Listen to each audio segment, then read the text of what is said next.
अगस्त 2018 के अंत में पूर्व प्लेबॉय मॉडल और न्यू जर्सी की मूल निवासी क्रिस्टीना कार्लिन क्राफ्ट की अपने ही अपार्टमेंट में गला घोंटकर हत्या कर दी गई थी। उसके शरीर पर हिंसक निशान भी दिखे जो संभवतः उसकी मौत से पहले हत्यारे के साथ हुई झड़प से हुए थे।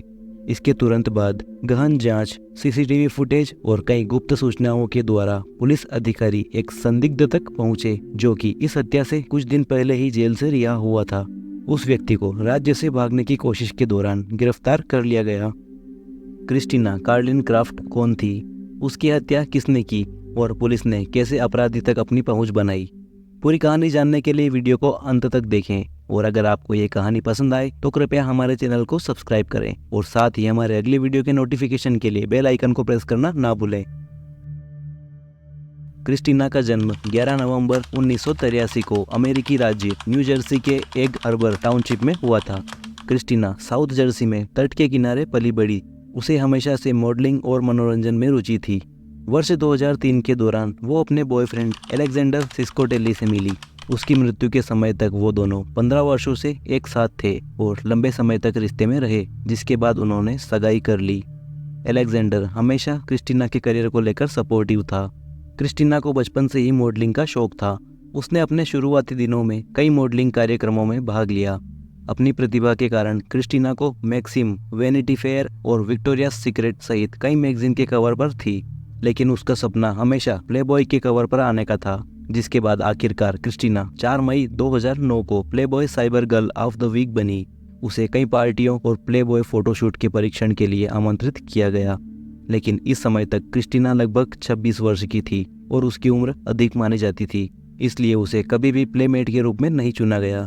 अंततः क्रिस्टीना अपने मॉडलिंग करियर को आगे बढ़ाने के लिए न्यूयॉर्क चली गई, लेकिन प्लेबॉय में आने के बाद उसका करियर आगे नहीं बढ़ पाया। जिसके बाद उसने और उसके बॉयफ्रेंड ने अरेडमोर पेंसिल्वेनिया में एक उच्च स्तरीय अपार्टमेंट में रहने का फैसला किया। 22 अगस्त 2018 को क्रिस्टीना के मंगेतर एलेक्स ने पुलिस से संपर्क किया।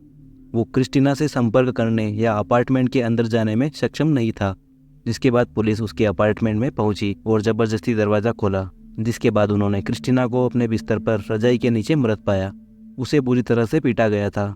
उसके चेहरे पर फ्रैक्चर थे, नाक टूटी हुई थी और उसका गला घोटा गया था। वो केवल 36 साल की थी।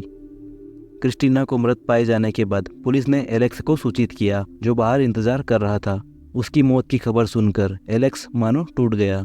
क्रिस्टीना की मृत्यु के समय वो काम के सिलसिले में न्यूयॉर्क में था। एलेक्स ने 22 अगस्त की सुबह क्रिस्टीना को कई कॉल किए, लेकिन उसने उसके किसी भी कॉल का जवाब नहीं दिया। जिसके बाद उसने सिक्योरिटी सिस्टम से जांच कराने का फैसला किया और देखा कि वहाँ कुछ असामान्य गतिविधियां हो रही है। जब वो न्यूयॉर्क से वापस आया तो उसने पुलिस से संपर्क किया और जांच करने के लिए कहा, जिसके बाद पुलिस ने उस अपराध की जांच शुरू की।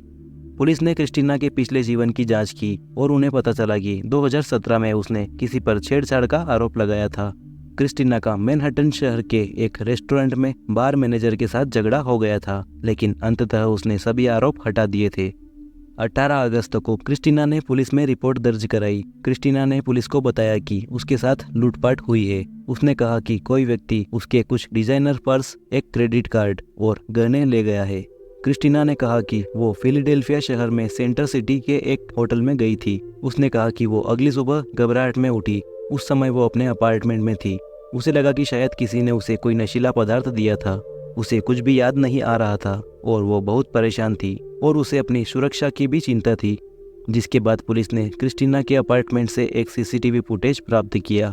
पुलिस ने यह निर्धारित किया कि क्रिस्टीना ने डकैती की रात घर जाने के लिए राइड शेयर ऐप का इस्तेमाल किया था, जो कि एक टैक्सी सेवा थी। जब वो अपने अपार्टमेंट तक वापस पहुंची तो उस समय लगभग रात के 3 बजे थे। क्रिस्टीना पिछली सीट पर बेसुध हो गई थी।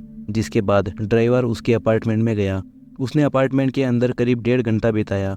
जिसके बाद वो चुराए हुए सामान के साथ अपनी कार में लौटा और क्रिस्टीना को उसके अपार्टमेंट तक ले गया। पुलिस ने उस व्यक्ति की तस्वीरें जारी की जिन्हें कैमरा में देखा गया था। पुलिस ने क्रिस्टीना के बैंक रिकॉर्ड की जांच की और पता चला कि उसके क्रेडिट कार्ड का इस्तेमाल एक जनरल स्टोर में किया गया था। उस शख्स की पहचान आंद्रे मेल्टन के रूप में हुई। उसका आपराधिक इतिहास था और वो बहुत खतरनाक माना जाता था। जिस दिन क्रिस्टीना का शव मिला उसी दिन पुलिस ने डकैती के लिए आंद्रे का गिरफ्तारी वारंट प्राप्त किया। पुलिस को आंद्रे के घर के अंदर क्रिस्टीना का सामान मिला। पुलिस ने क्रिस्टीना के अपार्टमेंट के सीसीटीवी फुटेज की ओर रुख किया, जिसमें हत्या की रात क्रिस्टीना को उसके अपार्टमेंट से बाहर निकलते देखा गया था।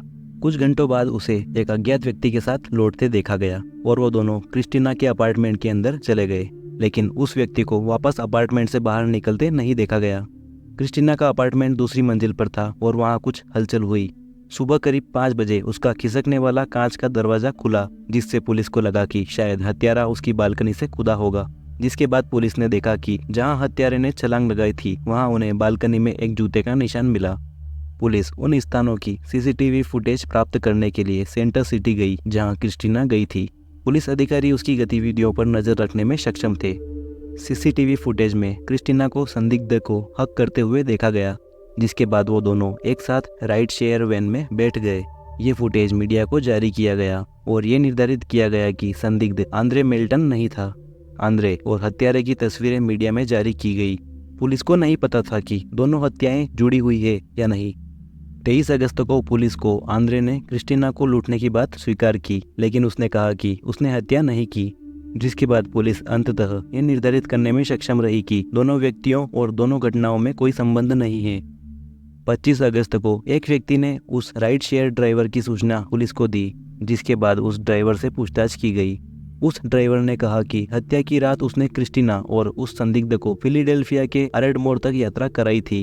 उसने कहा कि क्रिस्टीना ने ऐप का उपयोग नहीं किया और क्रिस्टीना ने उससे कहा कि उसे एक सवारी साथी की जरूरत है, क्योंकि सड़क पर कुछ लोग उसे परेशान कर रहे हैं। इसलिए उसने अपने साथ एक व्यक्ति को कार में बिठा लिया। ड्राइवर ने कहा कि क्रिस्टीना और वो व्यक्ति एक दूसरे के प्रति फ्रेंडली और स्नेही दिख रहे थे। जब वो अपने अपार्टमेंट में पहुंचे तो क्रिस्टीना के पास उसे भुगतान करने के लिए पैसे नहीं थे, इसलिए उस आदमी ने ड्राइवर को $100 देने की पेशकश की अगर वो 10 से 15 मिनट तक बाहर उनका इंतजार करेगा तो। उसने ड्राइवर से अपना फ़ोन नंबर एक्सचेंज किया, लेकिन जब संदिग्ध ने उससे संपर्क नहीं किया तो ड्राइवर 20 मिनट के बाद वहां से चला गया। सुबह लगभग 4 बजे क्रिस्टीना ने अपने चचेरी बहन को कॉल किया, लेकिन क्रिस्टीना ने कॉल पर बात नहीं की और उसकी चचेरी बहन ने फ़ोन पर पीछे एक व्यक्ति को ये कहते हुए सुना कि वो पुलिस को फ़ोन न करे। 26 अगस्त को एक शख्स ने पुलिस को फ़ोन किया। उसने कहा कि वो सीसीटीवी फुटेज में दिख रहे व्यक्ति को जानता है। उसने कहा कि वो फिलाडेल्फिया के एक मनोरोग सुविधा में इस व्यक्ति के साथ रूममेट रहा था।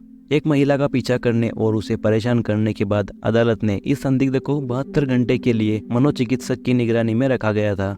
उसे जॉन डो के रूप में चेक इन किया गया था और इंटरव्यू दिए बिना ही उसे छोड़ दिया गया था। उसके रूममेट ने पुलिस को बताया कि उसने एक महिला की गला घोंटकर हत्या करने का दावा किया था। अंततः उसके परिवार के एक सदस्य ने उस व्यक्ति की पहचान जोनाथन हैरिस के रूप में की। क्रिस्टीना की हत्या से कुछ हफ्ते पहले ही उसे 15 जुलाई को जेल से रिहा किया गया था। 28 अगस्त को पुलिस ने जोनाथन की बहन से बात की, जिस पर उसकी बहन ने कहा कि जोनाथन ने पिट्सबर्ग शहर का बस टिकट खरीदा है। 29 अगस्त को पिट्सबर्ग में पुलिस और भगोड़ा टास्क फोर्स ने जोनाथन को पकड़ने के लिए जाल बिछाया। जब वो अपनी बस से उतरा तब पुलिस ने उसे पकड़ लिया, लेकिन उसने पुलिस से बचने के लिए उन्हें अपना फर्जी नाम बताने की कोशिश की, लेकिन उसकी ये चाल नाकाम रही। जिसके बाद पुलिस ने उससे हत्या की रात के बारे में पूछताछ की, जिस पर अपराधी ने कहा कि उसने क्रिस्टीना को फिलाडेल्फिया शहर के आसपास देखा था। क्रिस्टीना उस समय अकेली थी, इसलिए जोनाथन उसके पास आया और मिलनसार होने लगा। जोनाथन ने कहा कि हत्या की रात वो नशे में था। उसने कहा कि उसने गांजे का सेवन किया था, साथ ही कोकीन ली थी और शराब भी पी थी। उसने कहा कि उसने सिंथेटिक वीड का सेवन भी किया था। उसने बताया कि उन्होंने क्रिस्टीना के अपार्टमेंट में जाने का फैसला किया, जहां वो क्रिस्टीना को कुछ कोकीन बेचने वाला था, लेकिन जब क्रिस्टीना ने उसे कोकीन का भुगतान करने से इनकार कर दिया तो वो नाराज हो गया। उसने कहा कि क्रिस्टीना ने उसे शराब की बोतल से मारा और चीजें आउट ऑफ कंट्रोल हो गई, लेकिन क्रिस्टीना की टॉक्सिकोलॉजी रिपोर्ट ने यह साबित कर दिया कि उसके शरीर में कोई कोकीन नहीं था। जिसके बाद जोनाथन ने स्वीकार किया कि उसने झूठ बोला है और फिर उसने पुलिस को असली कहानी बताई। उसने कहा कि उस दिन वो घबरा गया था और उसने सोचा कि जब वो वहां से चला गया तो क्रिस्टीना अभी भी सांस ले रही थी और वो जिंदा थी। उसने ये स्वीकार किया कि पिटाई के बाद क्रिस्टीना ने अपना शरीर रजाई से ढका हुआ था और वो उसे नहीं देख सका, और जब वो वहां से गया तो उसने क्रिस्टीना के कुछ कपड़े पहन लिए क्योंकि उसके कपड़े खून से सने हुए थे। उसने सीसीटीवी कैमरों से बचने के लिए बालकनी से कूदने की बात भी स्वीकार की, जिसके बाद जोनाथन हैरिस पर फर्स्ट डिग्री हत्या का आरोप लगाया गया। मुकदमे में उसने दोषी नहीं होने का अनुरोध किया। उसका बचाव पक्ष उसके लिए 3rd डिग्री हत्या की सजा पाने की कोशिश कर रहा था, जिसमें 20 से 40 साल की सजा का प्रावधान था, लेकिन अदालत ने उसे फर्स्ट डिग्री हत्या का दोषी ठहराया और जेल में आजीवन कारावास की सजा सुनाई। दिसंबर 2018 में आंद्रे मेल्टन को डकैती का दोषी ठहराया गया। क्रिस्टीना के मंगेतर ने अदालत को बताया कि जोनाथन हैरिस ने क्रिस्टीना की हत्या कर दी, लेकिन ये कहकर उसका नाम बदनाम करने की भी कोशिश की कि ये एक ड्रग डील थी जो खराब हो गई थी। क्रिस्टीना ने अपने जीवन में कभी भी कोकीन का सेवन नहीं किया। मैं कल्पना भी नहीं कर सकता कि क्रिस्टीना पर क्या गुजरी होगी। वो अपनी जीवन शैली से चूक गई और कुछ ड्रिंक पाने के लिए बाहर जाना चाहती थी, लेकिन वो उस रात गलत व्यक्ति से मिली और उसे पता नहीं था कि वो क्या करने में सक्षम है।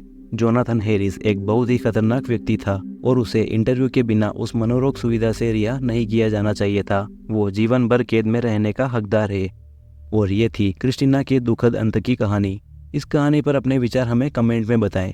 अगर आपको ये कहानी पसंद आई हो तो कृपया वीडियो को लाइक करें और इसी तरह की ट्रू क्राइम वीडियोस के लिए हमारे चैनल को सब्सक्राइब करें।